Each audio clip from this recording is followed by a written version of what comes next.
Est-ce que vous savez que le tiers des incendies des bâtiments et des résidences débutent dans la cuisine? Nous enregistrons environ 1800 cas d'incendie chaque année. Et plus de la moitié de ces incendies est due à une négligence, un oubli ou une distraction lorsque vient le moment d'utiliser les appareils de cuisson. Bonjour, je suis le sauveteur Pyromane. Bienvenue à la minute du geste qui sauve. Comme chaque semaine, j'aimerais partager avec vous des outils, des méthodes, des stratégies et des conseils à appliquer directement en cas d'un départ de feu ou d'un malaise dans votre domicile ou dans votre entourage.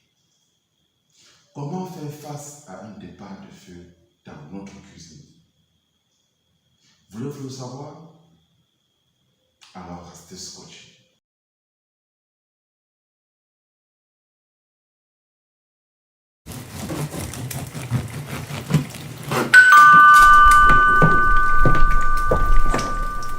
Eh oui, hello.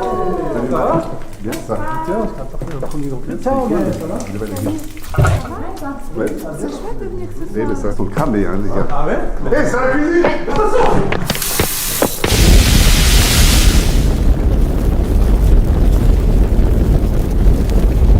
C'est impressionnant, n'est-ce pas?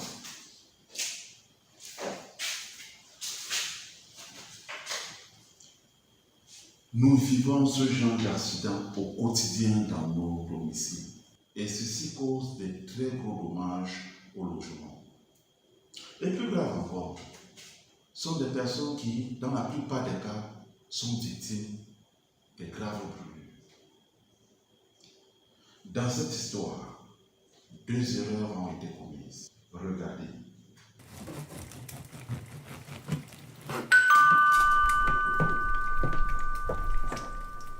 Eh oui, hello. Ça va? Bien, ça. Tiens, je t'ai apporté un premier groupe. Ciao, ça va? Je vais aller bien. Ouais. C'est chouette de venir ce Eh ben, soir. ça sont cramés, hein, les gars. Ah ouais? Eh, c'est la cuisine! Attention!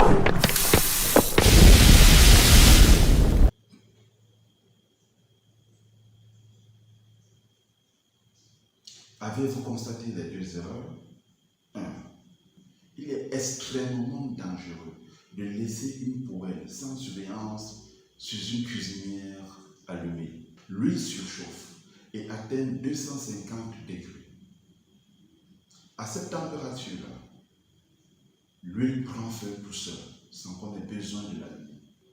Le meilleur réflexe serait d'enlever la poêle du feu ou alors arrêter simplement la cuisinière avant d'aller répondre à la porte.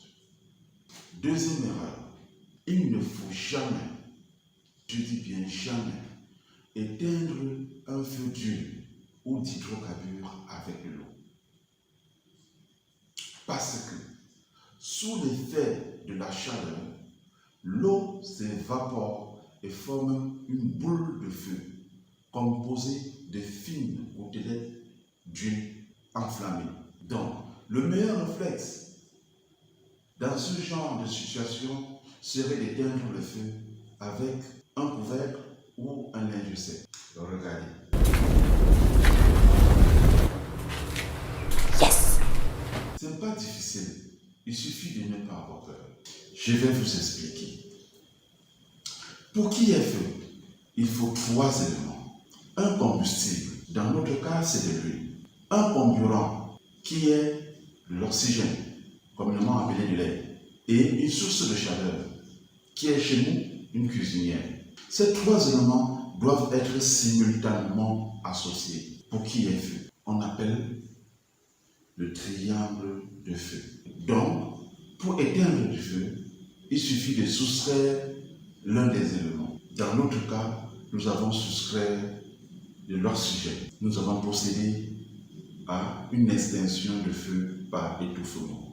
Il est à noter que lors de nos cuissons, rappelons-nous qu'il ne faut jamais laisser la manche de notre poêle à l'extérieur de la cuisinière. Veillons à ce qu'elle soit toujours basculée vers l'intérieur pour éviter un accident dû à nos multiples allées et venues dans la cuisine. Alors, récapitulons l'ensemble des gestes qui sont.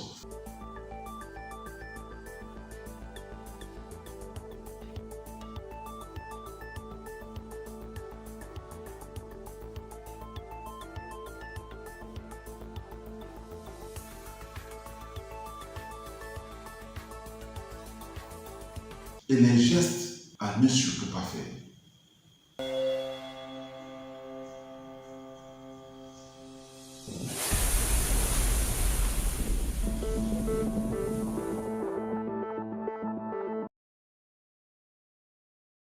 Alors, s'il nous arrive d'être en face de cette situation, évacuons simplement les lieux et appelons ce numéro. Merci de nous avoir accordé votre temps et nous vous invitons dans notre page Facebook, notre chaîne YouTube. Allez liker, partager, abonnez-vous pour ne pas rater notre prochaine vidéo.